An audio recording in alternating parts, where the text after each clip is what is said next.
we talked to you about how we're starting our newest sew-along today, and that is the Baja. So if you aren't familiar, go back and watch last week's video so you can learn a little bit more about it, see all the fabrics and everything if you want. And I'll show you the pattern. This is pattern number 214. So it's a pullover hood and front pocket, and you can make it out of a lot of different types of fabric, and we've talked about that last week and in previous videos as well. But we are working with Polar Tech. It's very nice, luxurious. Tell them just a little bit because we talked a lot about it last week, but the benefits. I can go. Okay. Just a little, I said. I know. I don't know what that means. Just give them the bullet points of the Polar Tech. Like 3 bullet points. Okay. Polar Tech is the originator of Polar Fleece, and it is still to this day the gold standard of Polar Fleece because it is a higher quality standard. It doesn't pill. It doesn't break down.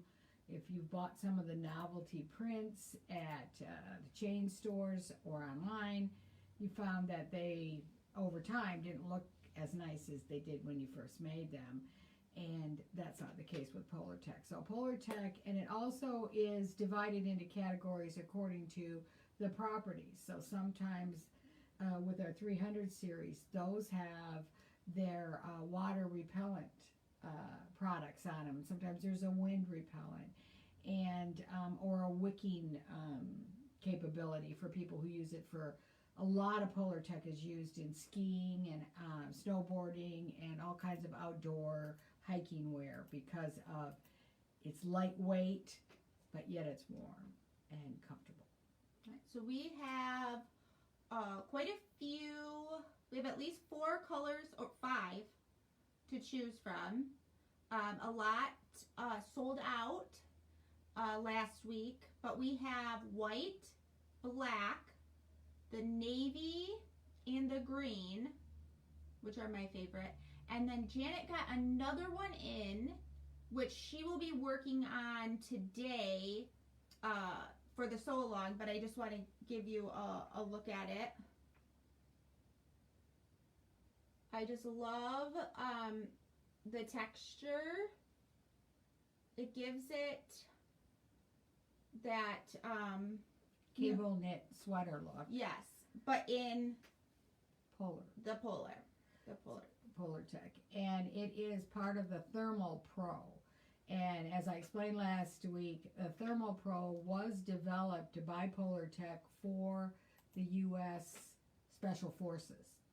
So it's got, the best of the best as far as being lightweight, a great insulator, and comfortable. You can layer it. But very warm. Yeah. But I just love, I love a sweatshirt fleece.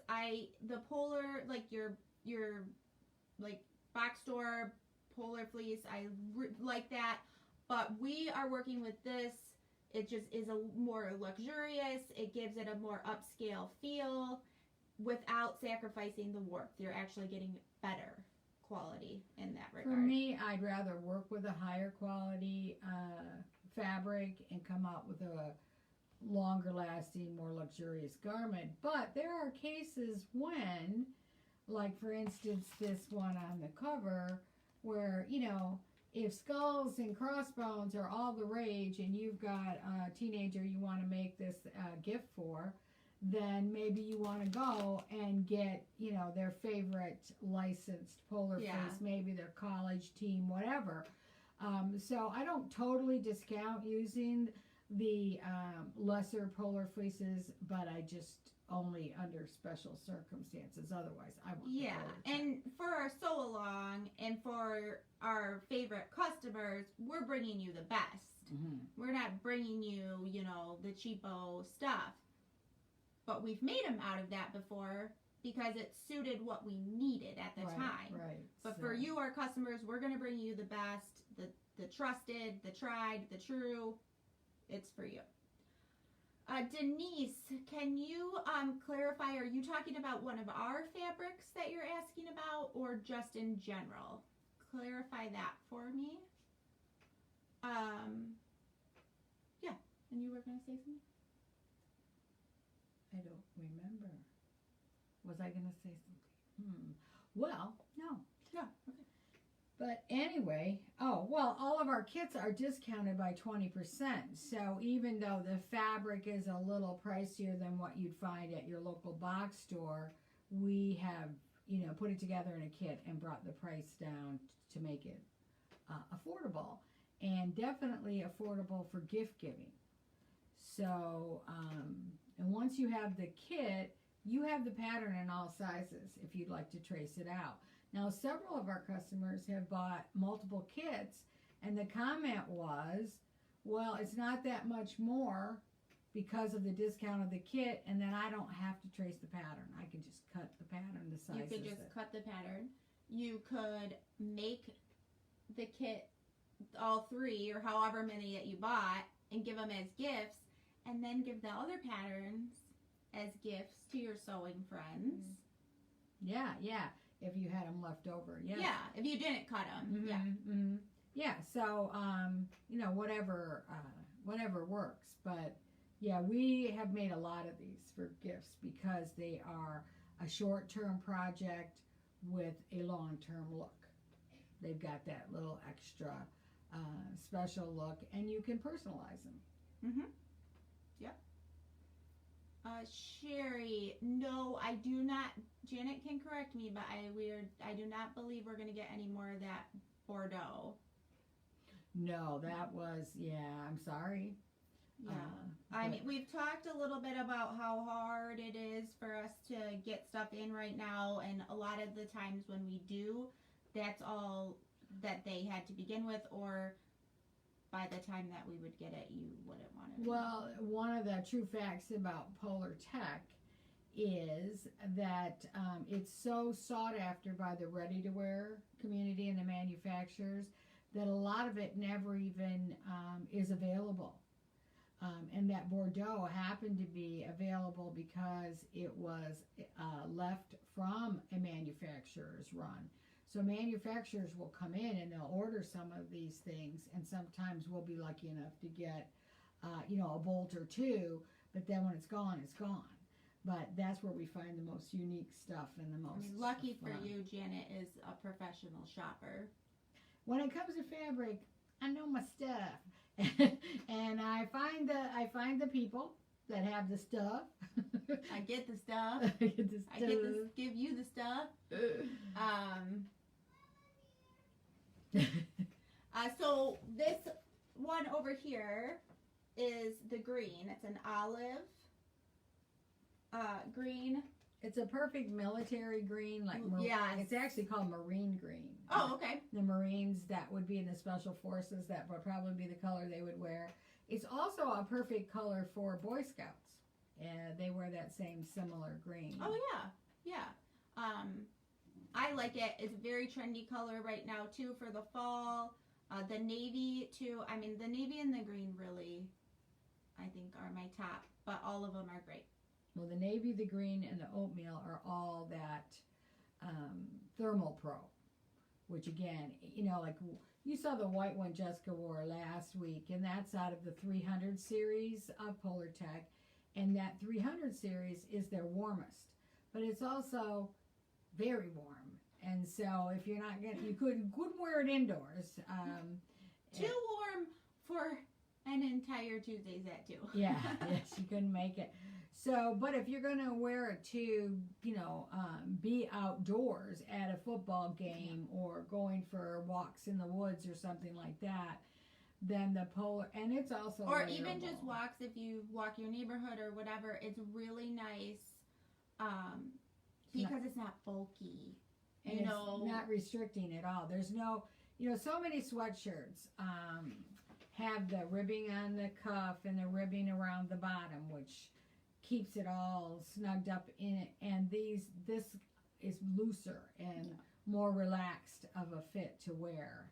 It just drapes on the body, and you're comfortable. And I'm just thinking for like bulk, you know, you got your big winter coat and stuff like that. You're walking your dog, or yeah, your what is it? The Christmas Story. You got all your stuff on, and it falls down. So it'll keep you really warm without all that bulk. It all just depends on what your use for it is. So Janet sent out a newsletter. We're gonna get started here, but Janet sent out a newsletter giving you what you need. Well, what I did, and if you haven't opened the newsletter, you might want to do that now, or I archived it on our website. But I gave you a list of items that you're probably going to want that wouldn't have been listed in the pattern, because the pattern is for general use, so you could be using all types of different fabrics. But for this particular sew-along, we are going on the assumption that you're using some type of polar fleece, if not polar tech. So all of the extra tips and directions will be geared toward that. If you are using a different type of fabric and you have a quick question as we go along, say, well, would you do that if you were using flannel or whatever? Feel free, because we want to help everybody who wants to make a Baja, and you may want to make several, and you may not want to make them all out of polar fleece. So if you're looking for quick access to that email, to that newsletter, I just put the link in the comments, so you don't have to go searching for it. It's in the comments. Did you ever get that clarification from somebody? Yes, she was asking a question that we might need to do on a different show. Okay. Because I know that we've got a packed day to do the sew-along, and we know what happens when you get off track. Well, that's why I was afraid when you said I could only talk a little, because I don't know how to do that. Just about the polar tech. Okay. I'm probably in trouble already. Always. Okay, so that's the newsletter, and then Donna had written you an email, and you wanted to... Donna Farinacci. I hope I pronounced that correctly. Great question. Could I please give you the size and type of needle that I chose to use? And so far we've made 2 out of the current polar fleece, and we used the Thermal Pro, and we also did the white one in the 300 series, and we used the Grommets stretch needle size 14. Now, I don't know that you have to be married to the 14. It might, if you've got, like me, if you've got it in your stash and you've got a 12, you know, it's probably just fine. And also there's needles that are called jersey needles, which have a similar property. So maybe that would be the right needle. But just know this, SchmetzNeedles.com has a whole chart that will tell you exactly what they recommend, which needle for which fabric and what use. So if you're ever stumped and you don't have someone to ask, that's the place to go, SchmetzNeedle.com. We love Schmetz needles, so we use them a lot. Yeah. For the longest time, I didn't know there were other kinds of needles. Why would there be? Yeah. Okay, so are we ready? Are there any questions before Janet moves to the other side of the cutting table and gets started? We're going to start with our demo on cutting and marking and fusing so that we get everything ready. So that's what we'll be doing today. I'm going to walk over there. If any questions pop up, let me know. Get her situated over there. Oh, what's up? We are moving into fall quickly here, and we'll have to figure out a new lighting situation. Arlene is wondering, do you pre-wash? It's really, I haven't. And the reason is that polar fleece is 100% poly. Poly doesn't shrink. So for me, I have not, and I never have pre-washed a polar fleece. If you're using a sweatshirt fleece or something with a lot of cotton in it, then I definitely would. But polar fleece is 100% poly and it just doesn't shrink. So just to make sure, because I'm not sure if you could hear her, for the polar fleece, Polar Tech, no, she does not pre-wash it. And that's because it's polyester, and polyester doesn't shrink. So if you're using something similar, but it's got cotton in it, like a sweatshirt fleece, then I would definitely pre-wash it. And then Jen is wondering, black tape is better to use than white, right? Well, it depends on the color of your fabric.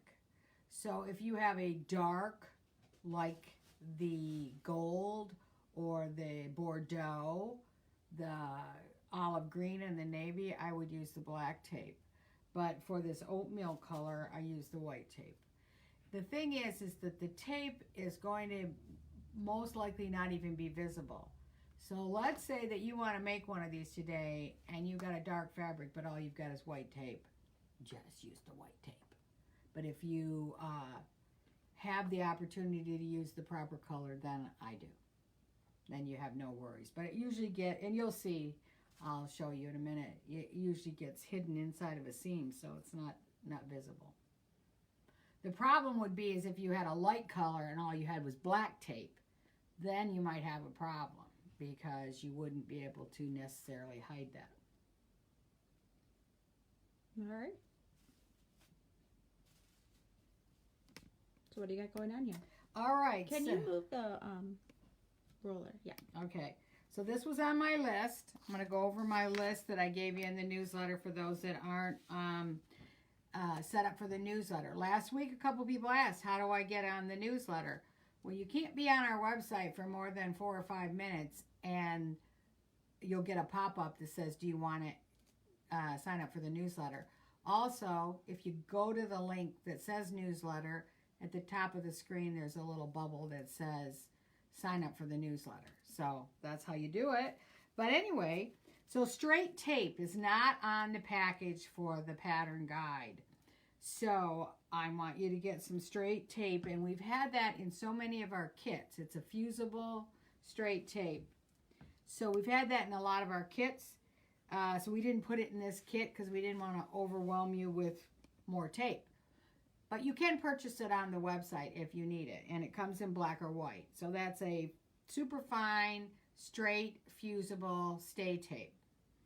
I have cautioned you to get a fresh blade in your rotary cutter. If you don't, you'll need one very shortly because cutting out polar fleece is really hard on a blade, and it'll start to skip. So usually when I'm getting polar fleece, if I'm anywhere near needing a new blade, I put a new one in. But at least have one handy so that if you wear yours out in the middle of cutting it out, you can change it out. The lint roller, very big. We talked about this when we did the easy cape, and we had fur trim. That was even more fuzzy. But particularly if you have the 300 series, you're going to have little fuzzies everywhere. So this is a very important tool to have around to keep those fuzzies from being all over. And you're talking about when you're cutting it out, not like forever. No, not forever. Right. It doesn't shed or anything. No. Yeah. No, it's just the cut edges. Oh, okay. Yep. Now, another thing is a water-soluble. Now, again, if you're doing polar fleece. So remember, all these tips are based on polar fleece. You want a small piece. I don't even know if you can see how small this piece is. I can see it. Can you see it? I see it better without the fabric. Okay. And this is probably more than I need. But a water-soluble stabilizer. Because this is how we put in really nice buttonholes for the drawstrings on the hood. And I'll be showing you that. So if you don't have some, possibly you have a friend who embroiders who will give you a little piece. I just happen to have, this is funny, this package of Solvay by Sulky was in my stash and it had never been opened, but I'll bet it's at least 12 years old. And I thought, oh my goodness, I wonder if it's still any good. excellent, excellent products. I've always enjoyed the sulky products, and I have to testify that after 12 years of sitting in the drawer, it still works just as it should. Okay, let's see. We talked about the stretch needle, size 14 right there, Jess. Or you could use a 12. You could use a jersey, but that's the exact one I'm using. The other thing you're going to need is a small amount of knit interfacing. And when I say small amount, we need a piece to put on our front facing. So you see that's not very large. And then we'll need small patches that are going to go behind the buttonhole that we're going to put in the hood. So again, very small pieces. So you might even have some in your stash. But if you have to purchase, you don't need very much at all. Okay, so that's the tools. Now, one other thing I'm going to point out is later on as we construct this, we're going to bind the neck edge. And if the white one's on a dress form, so anyway, in the booklet, the pattern guide booklet, we tell you that you need a piece of 1.5 inches wide bias tape. I would cut that down to 1.25, and I'll explain that when I put it on. But I took a very lightweight, close to a lawn weight fabric that coordinates with my Polar Tech that's going to bind the neck edge where the hood connects to the Baja shirt. And you're going to cut that. The length is in your guide on how long, and you're going to cut it 1.25 inches wide, not 1.5. And again, I'll explain that later. What's really good for binding edges is silk or rayon. I just happen to have this nice lightweight loose cotton. The silk and the rayon will even wear longer. A lot of people take silk ties apart because they're already biased. You can get them at Salvation Army and cut a strip out of the silk tie. But whatever works, whatever you have that coordinates. You don't want it to stick out too much. Okay, what else? All right, so let's talk about when we're cutting it out. Now, if you're cutting out the 300 series Polar Tech, which is that thicker, the Bordeaux, the gold, the Snow White, you're going to probably want to put pins in to get your pattern adhered to your fabric. It is so thick that when you put the weights on, you can kind of see when I do this, what it does is it just kind of wrinkles everything up and kind of distorts things. So especially in corners, you might want to pin that. Normally, I don't use pins, and I didn't use pins for this fabric, but I did use pins for the white because it is just so thick. The weights just cause a little distortion. Let's see what else. So we cut our bias strip 1.25. Tip that Brenda asked me to pass along, which I think is really good. If you are a person who's used to cutting out the size of your pattern at the same time as you're cutting out your first garment, don't do that. Cut your pattern completely out first, because again, because of the thickness, the loft of the fabric, and you're trying to cut out, and if you're trying to cut any tissue off at the same time, it's just going to be a mess. You're not going to get a nice clean cut. So be sure to cut it all out. And then when you're cutting your garment out, it's best if you're running the blade along the side of the fabric this way rather than this way, because this is so thick it impedes your ability to get a nice clean cut because of the loft of the fabric. Wouldn't matter on a quilter's cotton, but definitely on Polar Fleece, just a little bit easier. And I prefer to use my 60, I think this is a 60 millimeter blade. If you happen to have a larger one, that's the one. Because again, because of the loft of the fabric, this just makes your job a whole lot easier. So, as you know, and I've explained before, I always collect all my supplies ahead of time and put them in some kind of a container. I like the clear container with the attached lid just because it keeps me better organized. And she'd lose the lid if it wasn't attached. Right. And so I'm going to put in here, I've got my pattern. Later I'm going to cut out buttonholes, so I've got my buttonhole cutter. I've got my sample fabrics with interfacing on them to do some testing. I have my super fine straight fusible tape.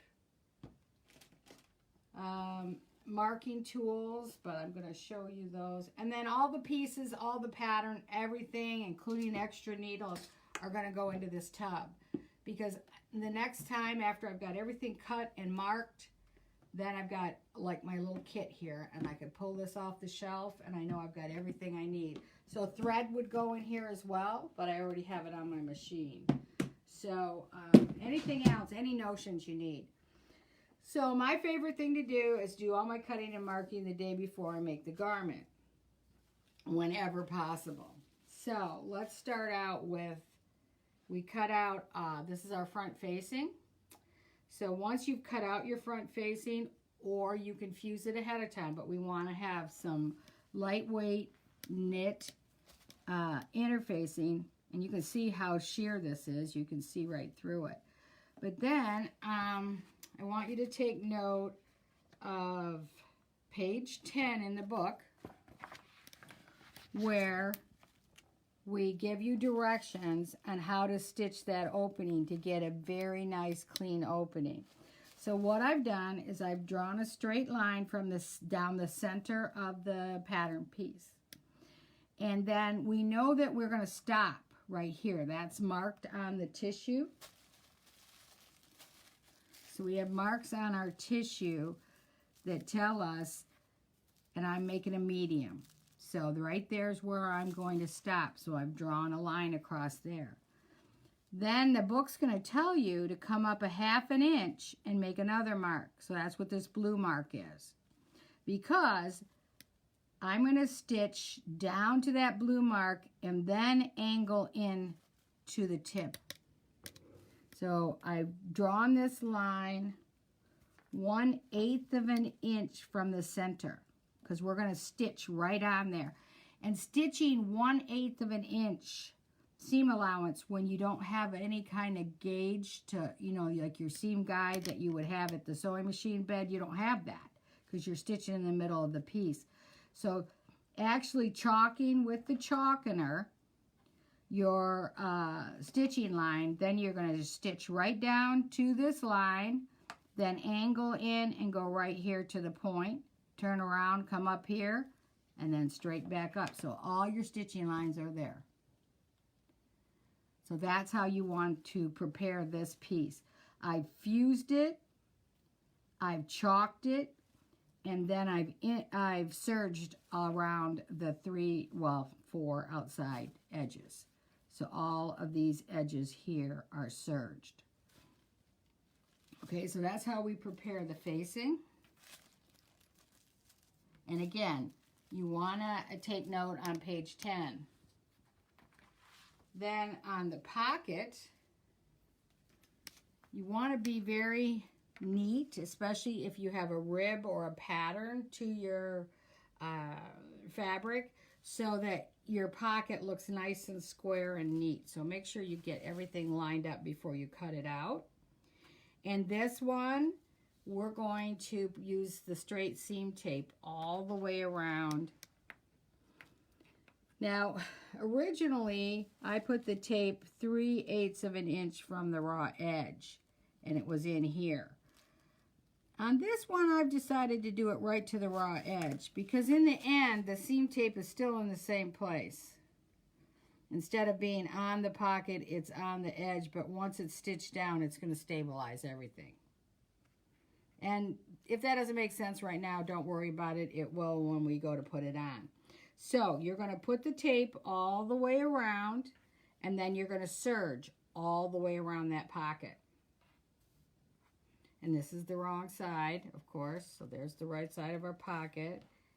And then we can put that aside. Okay, so for the hood, I prepared the hood for the buttonholes. And your buttonhole marking is right there on your tissue. So you can, you know, kind of know where it's going to be. And what we want is enough stabilizer, which is really interfacing, so that that buttonhole will stay.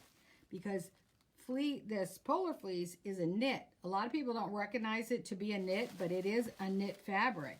And it can stretch. And when you put a buttonhole in a stretch fabric, if you don't have interfacing behind it, that buttonhole can stretch out of shape and be unsightly later on.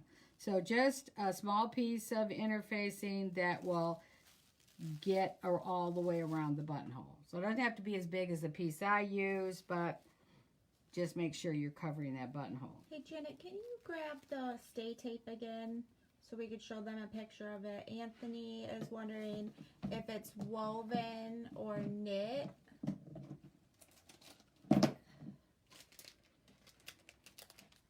Okay, so this is the stay tape she's using. Systems, we make little clips into the fabric where notches are. That's why we just have these little straight lines. But with the polar fleece, I would not do that. What happens is that just a little tug in the wrong at the wrong time, that cut will grow and maybe grow past the seam allowance. So I would not clip these. I would mark them either with a chalk or with a pin. And I do a lot of marking with pins. I use pins more for marking than I do for holding seams together. But you could do it now, which I would not. I always keep my pieces with the pattern. And you know, when you have a nice big space to work on next to your sewing machine, you can lay it out and you can mark it just before you go to sew it. So I could mark this. If I was going to mark this with a pin, I could just come in here. Oh, Janet, I need you to hold on for a second because I guess the video froze for a second after I showed the stay tape. Okay. So if you could go over, I'm going to show the tape again just in case. It's on our website, islandersewing.com. And then if you could tell them again about not clipping. Okay. Yeah. So normally with Islander sewing systems, we just do a slight little clip where there's a notch. So for instance, right here, I'm pointing at the arm side. And in front of the arm side, you have one notch. Well, instead of clipping into it, I'm going to pin it or I'm going to mark it with a chalkener. Let's see if the chalkener will show up. Yes. So you can mark it with a chalkener. But don't clip it because that clip can grow because it's a knit. And if it gets stretched a little bit while you're working with it, all of a sudden that clip could grow beyond the seam allowance. And we sure don't want that. So that's one caution. Another thing I want you to be aware of is that originally there was supposed to be 2 notches on the hood. One at the top and one down here at the back. Okay? Well, those notches are there, but unfortunately, on the corresponding piece, there's only the notch for the top. Okay? So not to worry that it's not there, because it's not there. You're not missing it. It's not there. But I will walk you through the construction so it won't be a problem. Okay, so 1 notch on the hood, not 2. Okay, so now it brings us to the front. And here's where we want to mark the front for that big kangaroo pocket. And it would be very messy, especially with the texture of this one, to get a nice precise mark with the chalkener. So I've chosen to pin mark it. So I'm going to show you just quickly what I mean by pin marking.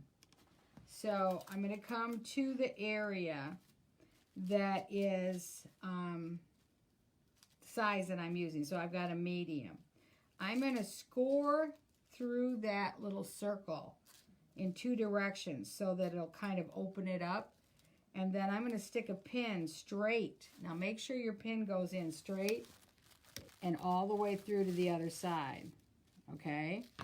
And then after you've done that, you just peel the pattern back because you should have a little hole there. Okay? Now I'm through to the other side. And of course this was off. But anyways, I'm through to the other side. I'm going to put a pin to mark, X marks the spot. Right where that pin went straight through is the center of that dot. So we know if I cross those pins at that dot, we know we've got the right spot for the marking. And there's 6 of these on the front. I'm going to turn this, open this up so you can see. And you can see there's the top of the pocket, here's the sides, and the bottom will go right here. So I've got all the strategic corners, these 1, 2, 3, 4, 5, 6 corners of the pocket. And then when we go to put it on, you'll see we'll just lay it right on there. Bev, I would refresh if your screen is still frozen. You can just refresh and come back and it should fix it for you. You think there's more people with that? No? Okay. All right, so that's the front. Now, and remember, we'll eventually be marking, you can either mark, and of course you should mark it on the wrong side, but mark your arm side notches. And for the sleeve, you will, again, mark on the wrong side, and you want to mark 3 places. The double notch, which is for the back, the single notch, which is the shoulder seam, and then the single notch over here, which is the front. So you want to mark those either with pins or chalk on the wrong side if you're using chalk. Okay. Now there is a place at the beginning of the pattern guide that we show you how to shorten and lengthen a sleeve pattern piece. So these sleeves are nice and long. So if you happen to know, like me, my arms are a little short, and I usually have to shorten a sleeve by 2 inches, 1.5 inches to 2 inches. So if you think that might be the case, or you have to lengthen it, the directions are right here for you. Okay, so then on the back, we've got a couple of places to mark. We're going to mark the double notch for the arm side. And then we're going to mark, this is where there's a slit opening, and that's where the opening stops. But I also want you to mark 1 inch above that. And I'm going to show you right now why. And the reason is that we're going to serge up the sides of the front and the back to 1 inch or a little more above that slit mark. Okay, just the sides, 1 inch above that slit mark. Serge that, because we'll be folding that back to the wrong side and stitching it down, so you want those edges covered. You don't need to serge the hem unless you're doing a faux cover hem. So for those of you who do not have a cover hem machine, or a machine that'll do a cover hem, and you're going to need to do a faux cover hem, now's the time to serge your hems. So serge the bottom of the front, the bottom of the back, and the bottom of both sleeves if you're doing the faux cover hem.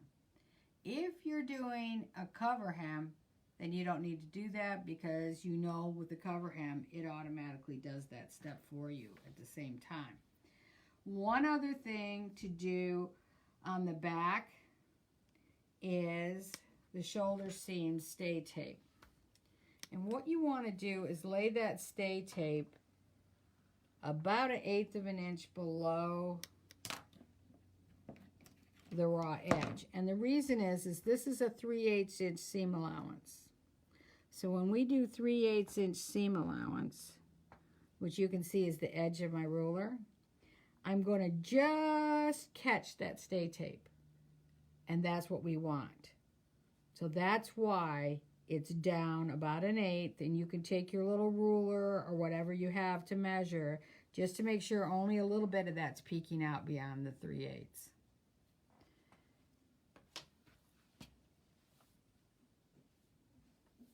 So just to recap, we've serged up the sides of the front and the back 1 inch higher than that slit mark. And here's our slit mark right here. So we want to come up 1 inch higher than that for our serging. If you're doing a faux cover hem, you can just serge and up the, down one side, across the bottom, and up the other side. If you're serging, if you're doing a faux cover hem, you're going to serge the bottom of the sleeves and the bottom of the front. And I think that's it. And then remember to find yourself something nice and lightweight. It can't be a heavy cotton. It can't be quilter's cotton. So it's either going to be like a lawn or really fine, like a batiste, or you're going to find a piece of silk or rayon and cut according to, let me see, it's in here. On page 16, there's a chart telling you how long of a piece you need according to the size that you're making. But what we've done here is a little bit bulkier than what we want to do, so that's why we're doing 1 1/4. You might want to just take your book out right now and put that tip right there, that when doing a bulky fabric like Polar Tech, you only want 1 1/4.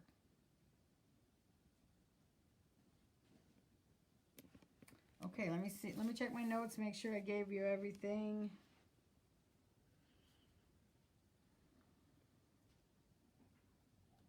Yeah, I think we've got it. And then we serged. Yep. Right, Okay. If you have any questions, feel free to put them in the comments. Don't be scared. If you're thinking it, someone else might or should be. Sherry is asking, can you repeat what type of stay tape? Straight or bias? Straight. Straight. Polly, I'll get to your question in just a second. I'm going to get Janet over here.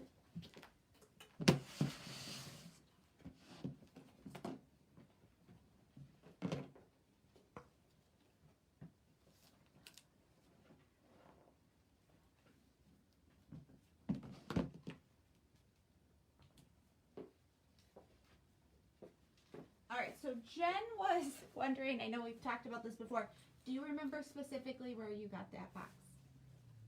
No, she doesn't. Well, I can tell you that it was, I can tell you it was most likely Joann's, because the last time I bought several, I bought them at Joann's. But you can get them at Michael's, you can get them at Meijer. Yeah, so they were talking about that, and I know what you mean, Jen. They don't all come with the lid attached, and I have seen those come and go from the stores. I just looked at the box. It is made by Iris, I-R-I-S, so maybe that will help you find it if you want to look on Amazon or something like that. These are our recent purchase. Okay, so Iris is the name brand.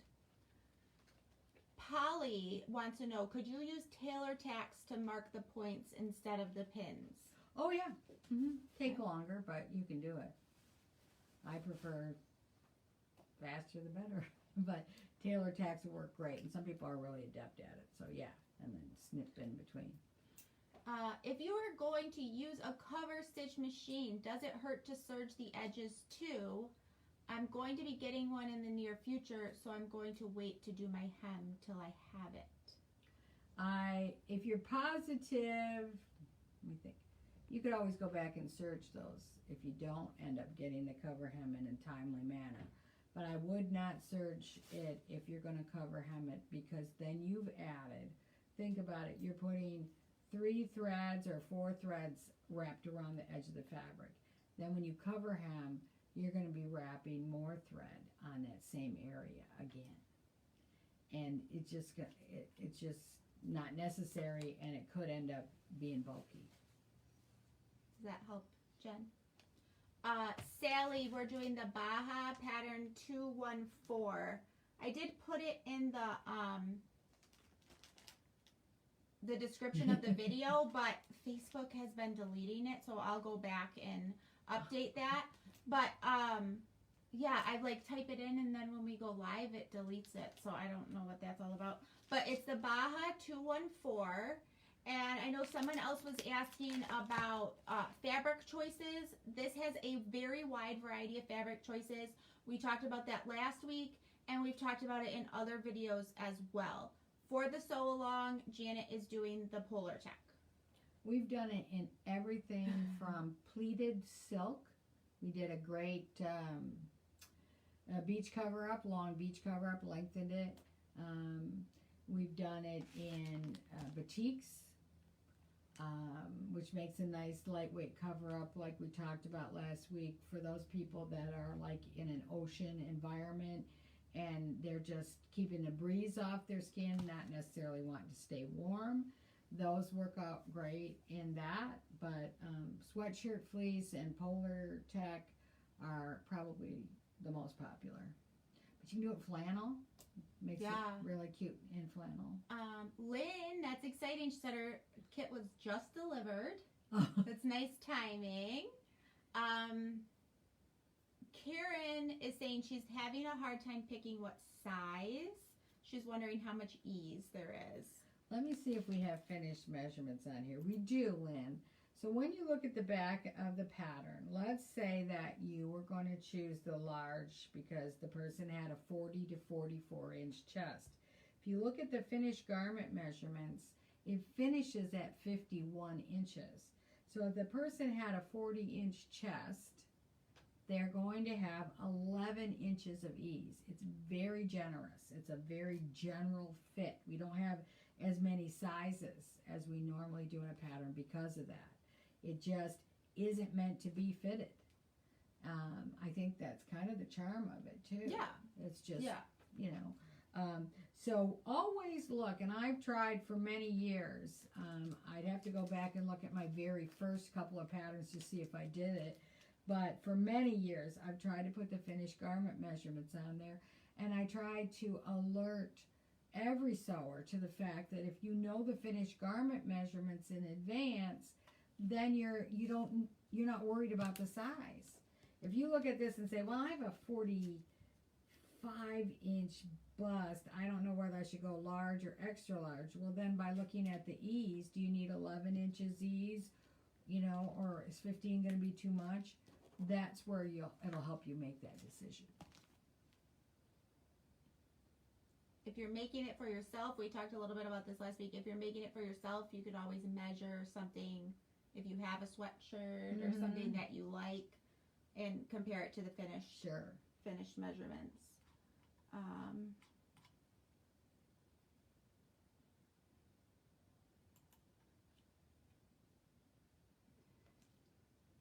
Yeah, Flo, we talked about, Flo is wondering, does the Polar Tech have any kind of cold weather rating? Example, good to minus however many degrees. I believe it does, but I don't have that at my fingertips. I can tell you that they have a 300 series, a 200 series. 300's for the coldest, and the Thermal Pro is under the 200. So I can give you general, but you can also Google it. You just Google Polar Tech 300 series and you'll get the data for that particular item, and same with the Thermal Pro. I'm not sure that I found that because usually I try to put that any information, but I'll take a look this week and see if I can find any more. All right, Gretchen, that's a good question. She says, I haven't received my kit yet, but is the Polar Tech too thick for grommets instead of buttonholes. No. But again, you are going to have that interfacing. It's absolutely imperative if you're going to put a grommet in. And, you know, I know Brenda said, well, why don't we do grommets when we were putting the kits together? And I said, you know, some people just aren't adept at it, or they don't have the tool or the item. I don't want to insist in a way that you have to go out and buy all that equipment.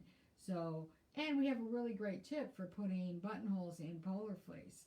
So with the water-soluble stabilizer and stuff, and I think you'll be thrilled with that tip. And that goes into what Brenda just gave a really nice compliment. Every week I get new sewing tips to use on any sewing project. Oh, good. And I have that in the description too. But it's just something to remember. If we're doing a sew-along and it's not a pattern that's for you, like if this Baja is not something you would wear and you don't like giving gifts to other people, there's always something that you're going to learn. So if you didn't already learn something, when we get to the buttonhole and Polar Tech, you can learn something there maybe.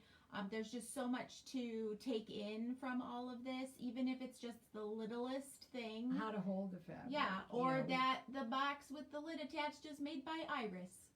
And how about the fact that I told you last week too, when we get into construction, for the first time you're going to see me use pins.